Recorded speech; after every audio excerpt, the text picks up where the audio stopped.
Hey, this is Matt. Once again, welcome back to another video, and this is a paid request for Jay Sean. Thank you so much for that. For those interested in requesting any type of videos, movie reviews, re-reviews, random thoughts, streams, commentaries, video game playthrough for an hour, or full playthrough, tier list ranking, whatever the case may be, feel free to send it either directly to my PayPal. I do have a CashApp as well. Links are down below in the info box, and I will get to it as soon as I possibly can.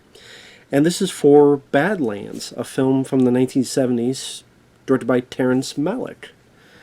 Now, Terrence Malick is definitely a polarizing figure where a lot of times people would say he makes films that may look very good, but don't have a lot in terms of... people may find very boring or pretentious.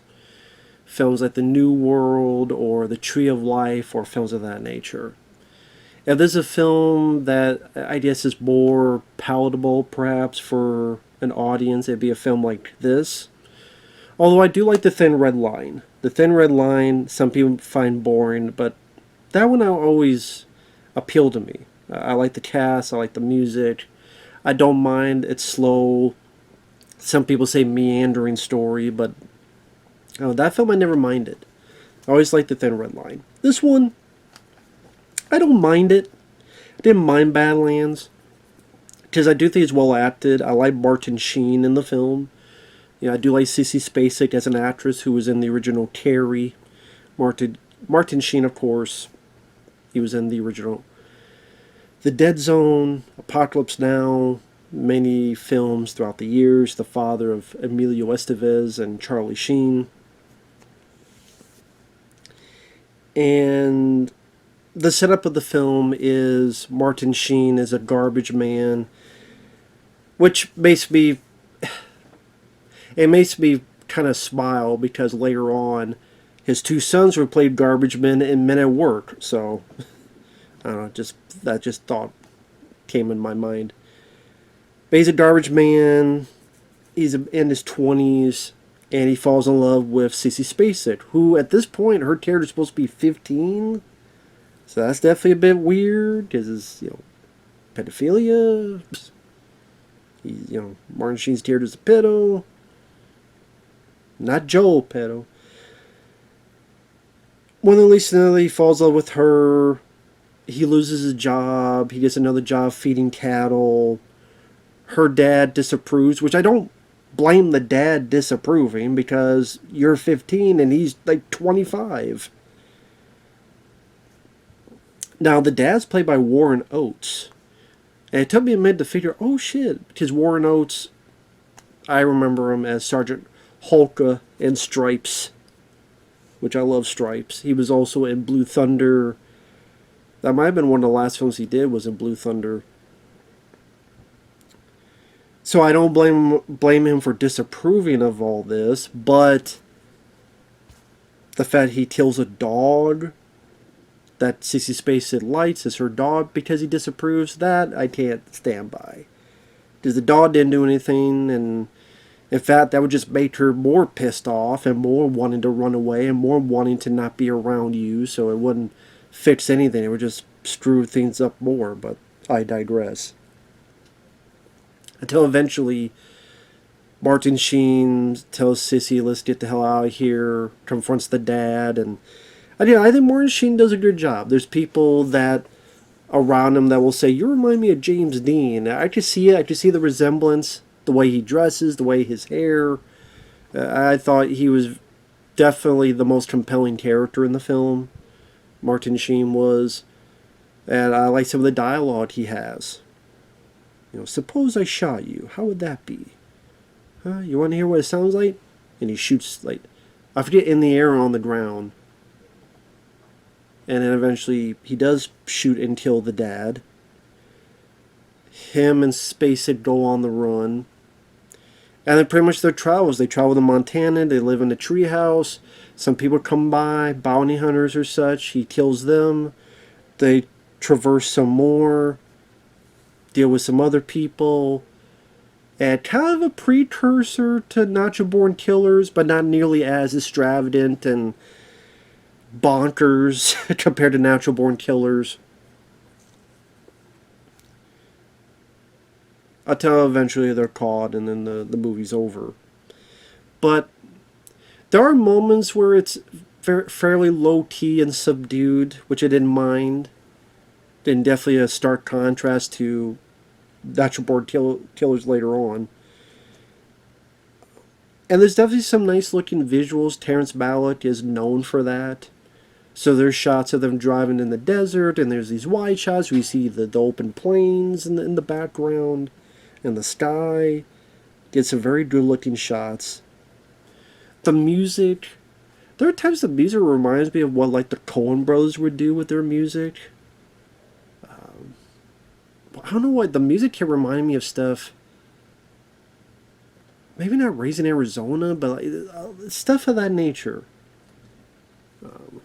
Especially the music that you hear a few times and is repeated at the end credits. That do do do do do do do. Like that one kind of reminds me of Raising Arizona. That do do do do do do. Like kind of whimsical type of thing. So definitely a unique bits of music throughout.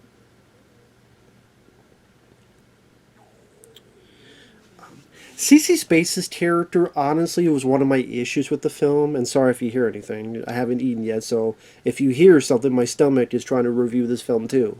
If not, don't worry about it. If you do, shut up, stomach. Shut up, shut up. But it's one of those things where I get the idea that Sissy Spacek's character is supposed to be naive. And she's so naive that she's led around by this guy, and that but maybe different time, different way people were. It was just hard for me to fathom of just how naive this girl was. Again, maybe that's not a fair judgment, and I can understand it. But I'm like looking at Sissy Spacek, I'm like. I guess she may not like her dad, but she has like really no reaction to her dad being shot, and she's like, "Does he need to go to the hospital?" Like most of her performance is very low key and very blank. I was waiting for at least some kind of emotional reaction, some kind of rage, some kind of anger, even like maybe later on in the film, like something to erupt, something to leak out, something, crying, angry, yelling, screaming, cursing, but she never does that. And like even, okay, spoilers, starting with spoilers now.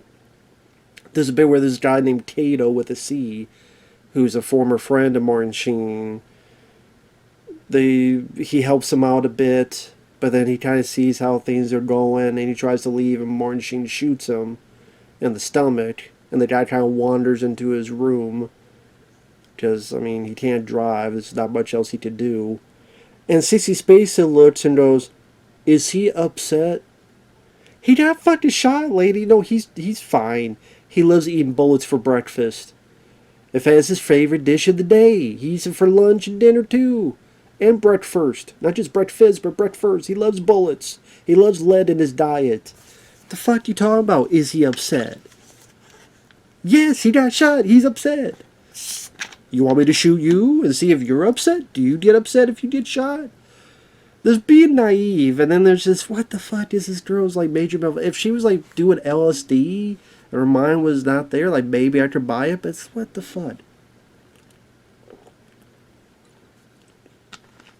So her, like, lack of reasoning, lack of emotion, lack of reaction to anything. There's this couple that comes by to see the friend. Martin Sheen has a gun on them, and like Sissy Spacek is like, Sissy's talking nice to the girl, but Martin Sheen puts him in this cellar, shoots, does a check to see if they're alive or dead, runs, and Sissy Spacek just goes along with him. And once in a while she'll narrate and say some stuff, but she doesn't do a whole lot of acting with Martin Sheen. So when it gets to the point that they go to this rich mansion, they steal some stuff, they drive around, again, so there's some nice visuals of the landscape. Martin Sheen's ready to go on this plane, and she just doesn't want to go. You know what it reminded me of? It reminded me of Forrest Gump. What I mean by that is when he's running, and like all these people, they're running with him, and he turns. And people like waiting for this big moment, big speech, big revelation. And he just goes, I'm tired. They're going to run home now. And he just runs home, and people are like, what the fuck? That's kind of my reaction to here. She's just like, I don't want to do anymore. What? Just don't want to do anymore. Even Martin Sheen's like dumbfounded. But then he goes. And I'm sitting there going, yeah, I feel the same way. She didn't... If there was moments where she like would cry silently, or when that couple was shot, or maybe shot, maybe not. If she hesitates going with him and she wants to check on to see if the two of them, or she wants to hesitate and she's going back and forth, and do I go with Martin Sheen? Do I check? Like actual gradual realization of what's going on, what's happening is wrong. I didn't get that from her acting, from her reactions. And she's very, like, too low-key, too blank. At least with Martin Sheen, you get the fact that he's a sociopath and all this and that. Maybe that's what they were thinking of Sissy Spacek's character as well. But then there's really no... You don't know the reason why she feels this way, or why she acts this way, or... Naive can only take you so far, and then I'm like, no, there's gotta be more to it than that. And